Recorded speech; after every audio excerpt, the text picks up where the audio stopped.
Nós vamos desenvolvendo a Elizabeth Azevedo. E ela trabalha na Casa Fraternidade de Luz de Arujá.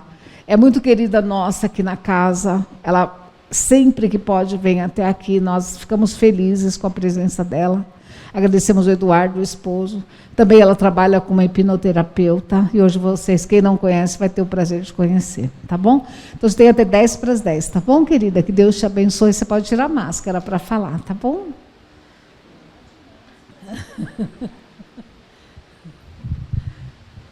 Deus te abençoe. Amém.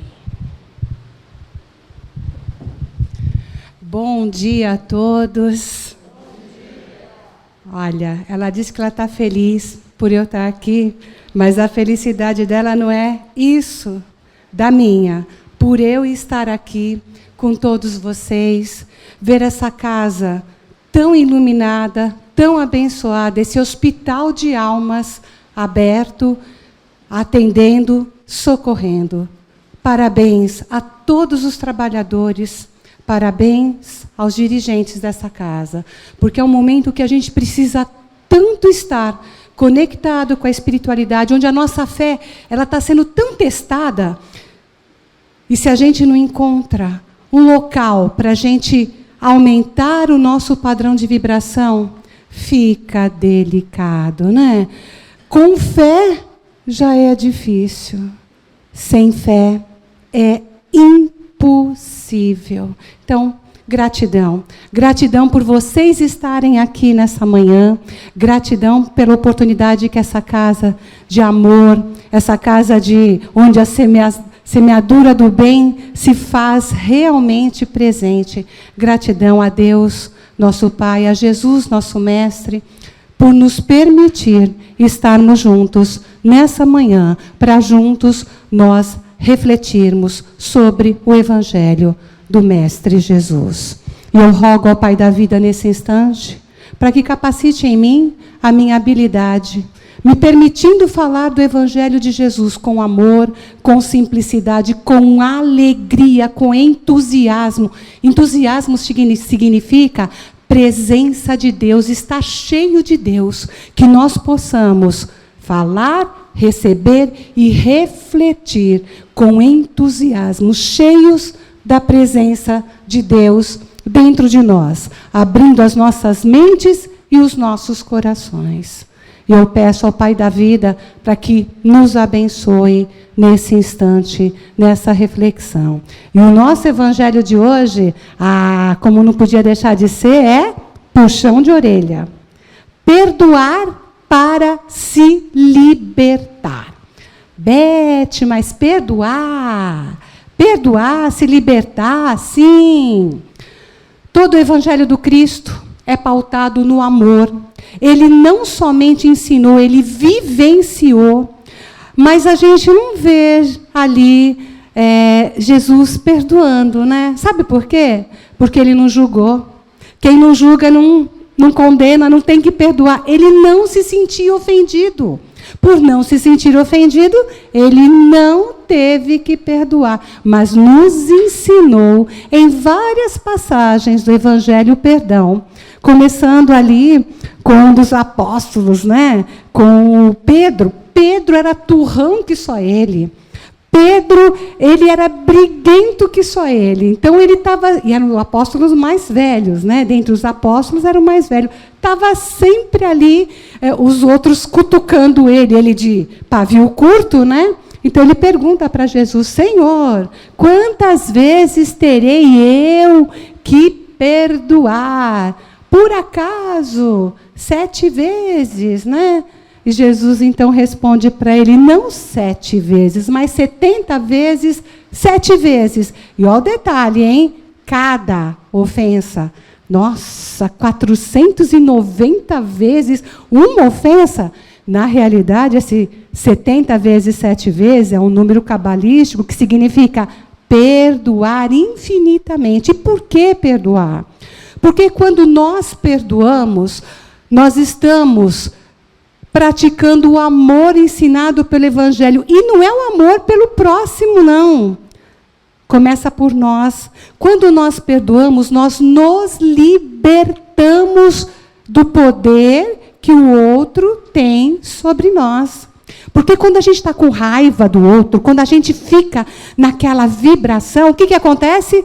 O outro não sai de dentro de nós. É pior que o amor, gente. É pior que o amor. Eu não quero pensar naquele tranqueira. Opa, só de falar isso, qual a imagem que vem na cabeça? O tranqueira. Desse tamanho, né?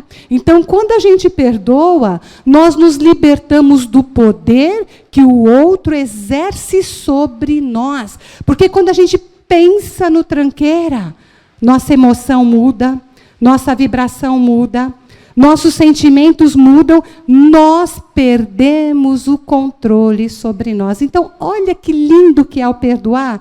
Não é libertar o outro, é libertar a nós. Nos libertarmos da influência que o outro exerce sobre nós. Libertar não é esquecer, não. Esquecer, às vezes, é uma doença que a gente tem chamada Alzheimer, né? E graças a Deus nós somos saudáveis, né?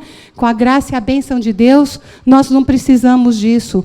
Esquecer, lembrar e esquecer, não é emoção, não é sentimento, está ligado ao cérebro. Então, às vezes a gente fala assim, olha, eu perdoei a Beth porque ela falou aquilo, quero que ela seja muito feliz, mas de vez em quando vem a cena na minha cabeça.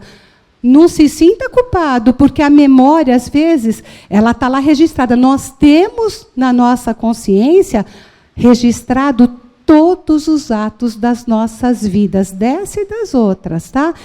O importante é a gente não desejar mal. Perdoar não é aceitar. Perdoar não é passar a mão na cabeça, não é concordar. Perdoar é deixar o outro seguir o caminho dele. E eu me dar o direito, a liberdade de eu seguir o meu caminho. Isso é perdoar. É um ato de amor, é um ato de inteligência, a começar por nós. Quando nós perdoamos, nós não estamos fazendo bem para o outro. Ó, começa aí, né? Quando a gente acha que nós estamos perdoando, fazendo bem para o outro, ó a postura, orgulho, julgamento. Olha, como eu sou boa, estou perdoando. Opa, baixa a bola, porque toda situação, ela tem participação nossa. Beth, não é possível, passando o que eu estou fazendo, eu sou tão boa, olha o que está acontecendo. Pode não ser nessa vida, mas nós temos uma ligação. Tem participação nossa, sim. Tem permissão. Ah, mas olha só, tem um sócio, o sócio me roubou. Que participação que eu tenho? Tem a participação de não ter ficado atento, de não ter observado, de não ter ouvido as suas intuições. Tem participação. Então, quando a gente começa a entender que nada acontece por acaso, quando a gente começa a estudar o Evangelho, ação e reação, causa e efeito, somos herdeiros de nós mesmos, nós colhemos o que nós plantamos. Quando a gente começa a compreender isso, nós vamos conseguir, sim, praticar o perdão, não pelo outro, por nós, senão por amor ao outro, senão pelo que Jesus nos ensina, mas por alto amor. O Divaldo, numa das palestras dele, ele conta uma história verídica, real, sobre o perdão que a Joana de Ângeles relatou para ele. Essa história aconteceu entre 1916 e 1918, na Armênia. A Armênia foi um país que foi completamente assolado, né, eliminado ali por diversas razões políticas, religiosas. E nessa época era pior que uma guerra. Era pior que uma guerra ali na Armênia. Morreram milhares de pessoas, milhares de pessoas. Então ele conta uma família, um pai, a mãe, a filha de 12 anos e a filha de 15 anos, ali, sentada na sala de jantar, jantando, quando, de repente, adentra na residência um grupo de soldados extremistas, com um general à frente. Eles imediatamente matam o pai, matam a mãe, na frente das meninas, A menina de 12 anos, o general a entrega para os soldados fazerem com ela o que quisessem. Ela morreu sendo estuprada. E a menina de 15 anos, ele leva para ele como escrava sexual. Essa menina de 15 anos ali, ela fica 2 anos como escrava sexual e ela consegue fugir. Ela consegue fugir daquele tirano. E aí ela vai para a Turquia com muita dificuldade, e ela refaz a vida dela, e ela vai estudar, e ela torna-se uma enfermeira de alto padrão, de uma bondade. Passado um bom tempo, ela trabalha ali na Turquia, no hospital, muito conceituado, e o chefe dela a chama. Ele a chama porque ela era uma enfermeira padrão, com vários treinamentos específicos para vários tipos de doenças ali. E ele havia recebido uma pessoa importante, um homem que estava num estágio praticamente terminal diante da doença que ele estava apresentando, com verdadeiras úlceras no teu corpo, dilacerando o teu corpo. Então, não encontrava quem se dispusesse a atendê-lo, a cuidar dele, diante do cheiro, diante do próprio quadro, diante da dificuldade. E ele fala, se você não quiser, você não precisa atendê-lo. Mas se você quiser atendê-lo, ele falou, é por pouco tempo, porque ele tem pouco tempo de vida diante do quadro que ele apresenta. Ela, então, pega a ficha, olha a ficha, e ela fala, não, eu vou conversar com ele e vou atendê-lo, sim.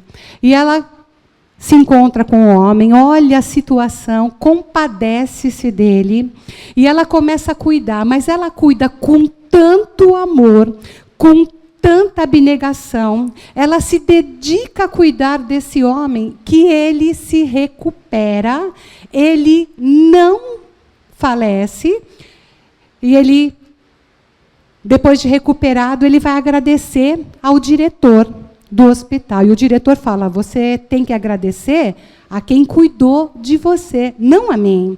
E ele, então, vai conversar com a enfermeira que cuidou dele durante tanto tempo. E conversando com ela, ele fala assim, você não é turca, né? Você tem um sotaque diferente. Ela fala, não, eu sou armênia. Aí ele fala, puxa, eu conheci teu país. Ela falou, eu sei. Como você sabe? Você esteve na minha casa, você matou meu pai, você matou minha mãe, você deu a minha irmã de 12 anos, que foi morta, estuprada por todo o seu pelotão, e você me fez escrava sexual sua. Eu fugi, eu fiquei por 2 anos. Ele ficou atônito, e ele olhou para ela e falou assim, você sabia quem eu era quando você aceitou cuidar de mim? Ela disse, desde o primeiro momento eu sabia quem você era. Uma vítima sempre reconhece o seu algoz.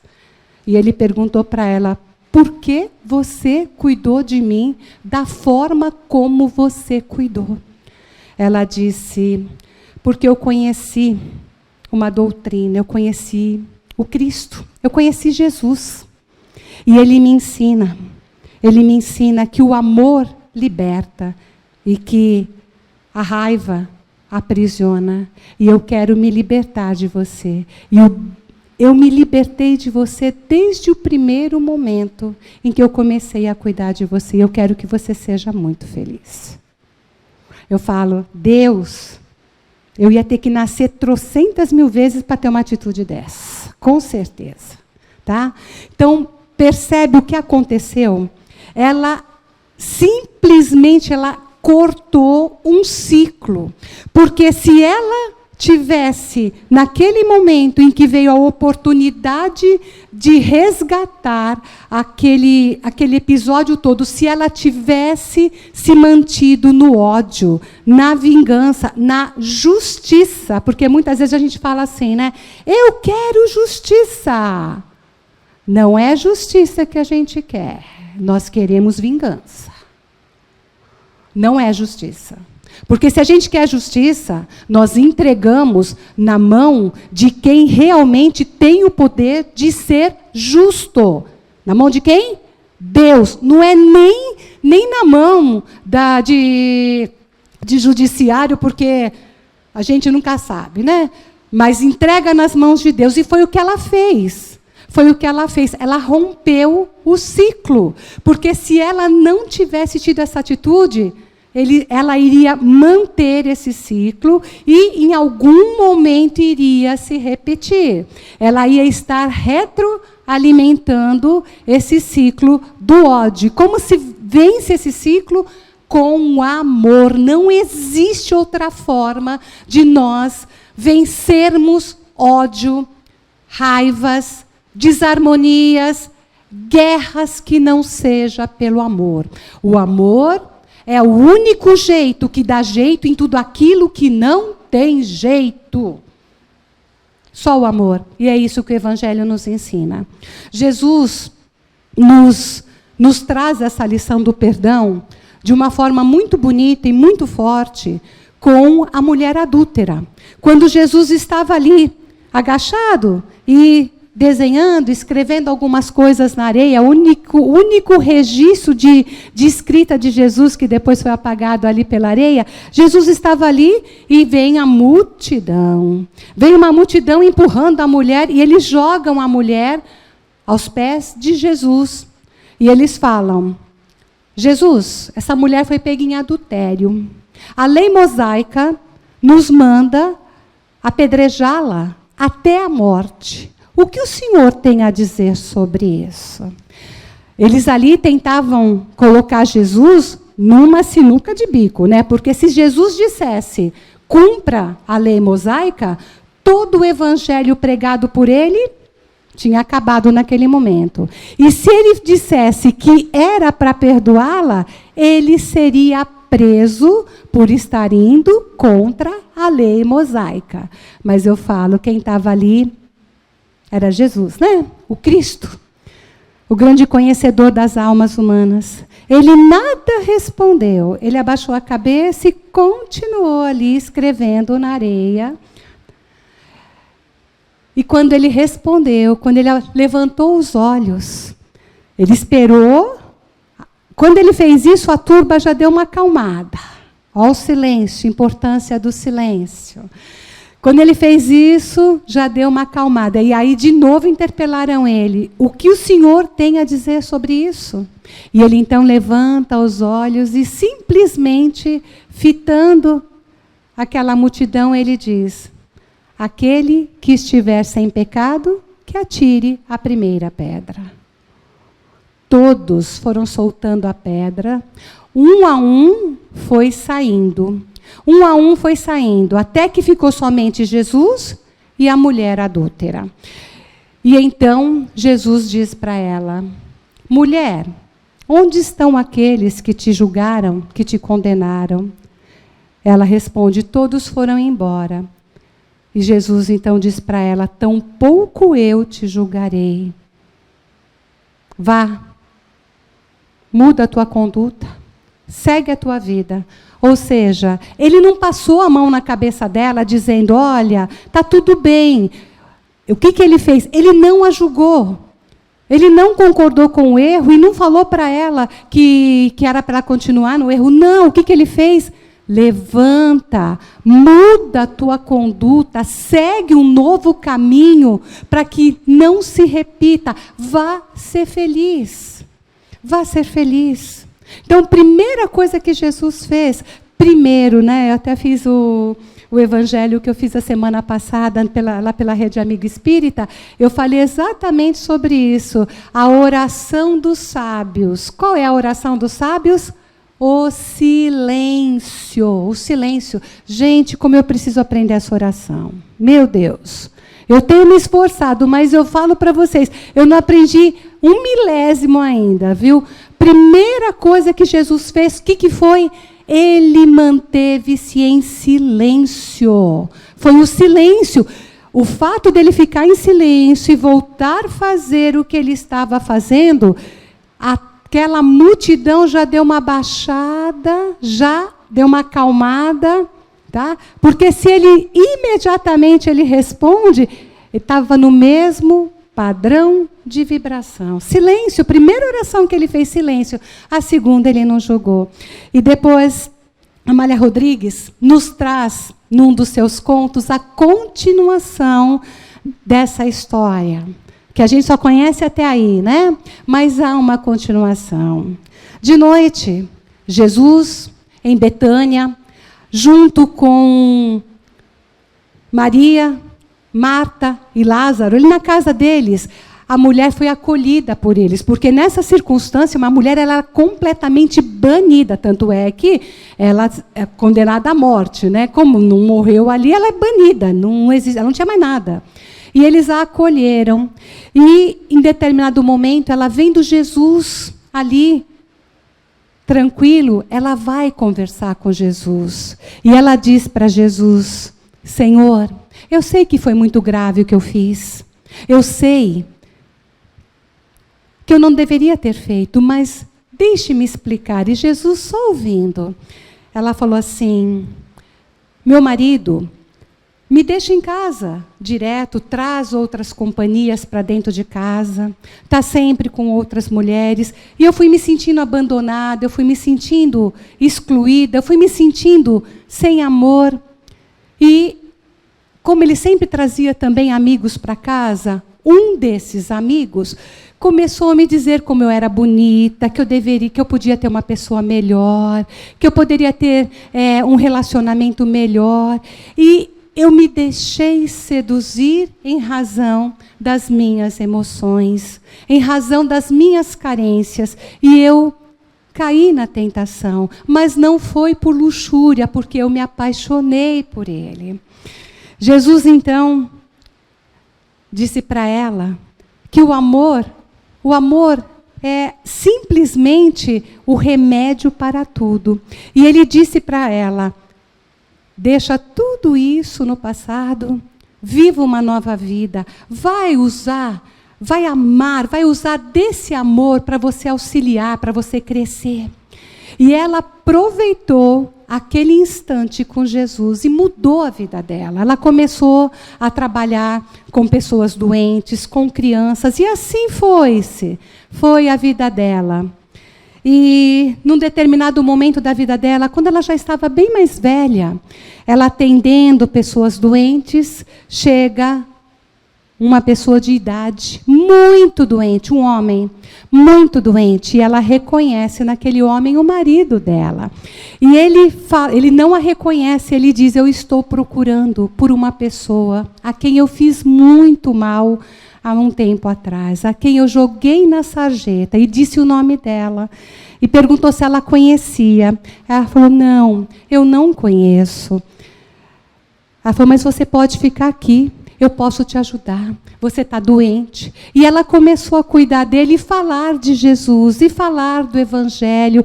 E ali ficaram um bom tempo, ela cuidando, até que chegou o momento dele desencarnar. E antes de desencarnar, ele diz para ela, com muita gratidão, que ele passou a conhecer Jesus através dela. E ela então diz quem ela era, que ela era a esposa dele e que ela o perdoava. Percebe de novo o perdão rompendo elos? Por isso que nós precisamos compreender a importância do perdão nas nossas vidas, inclusive o auto-perdão.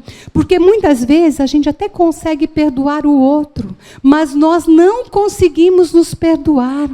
Beth, mas o que eu fiz lá atrás foi tão grave. Dá para voltar lá e corrigir? Não.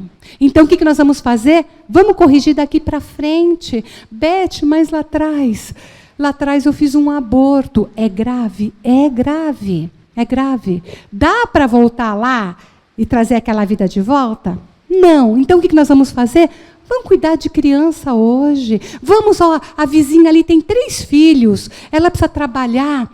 Fica com um dos filhos, ajuda de alguma forma. Ou a minha filha, a minha cunhada, vai dar esse amor de alguma forma. Muitas vezes nós temos até a criança de volta para nós através de uma próxima regestação. Peça para que o pai possibilite, lhe ajude a diminuir esse fardo. Não traga esse fardo de forma a você ficar encolhida, se sentindo culpada, se castigando, se chicoteando, impedindo-se de ser feliz, porque não resolve o que aconteceu lá e você ainda piora a tua situação. Ainda piora a tua situação. Então, o amor cobre uma multidão de pecados. Corrija pelo amor. Deus sempre nos convida a aprender pelo amor. A gente fala assim, a gente aprende pelo amor ou pela dor, né? O amor é a única opção de Deus. Ele sempre nos dá a opção do amor. A dor é escolha nossa, porque às vezes é mais fácil. É um caminho, é a porta estreita e a porta larga. Então, use do amor para que você possa, de alguma forma, trabalhar esse resgate. Nós somos herdeiros das nossas atitudes. E o André Luiz nos diz, o próprio Emmanuel nos fala, que sempre que a justiça divina, a contabilidade divina vem ao nosso encontro e nos encontra trabalhando a serviço do bem, ela fala, depois eu volto. Ou então, ameniza.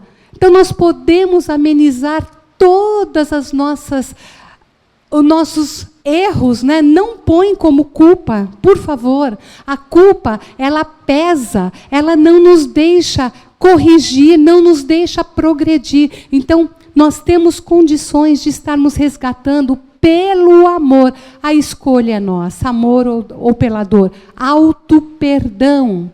Opa, naquele momento eu fiz o que eu tinha condições de fazer, o que eu sabia fazer, o que o meu coração me mandava, o que a situação me proporcionava.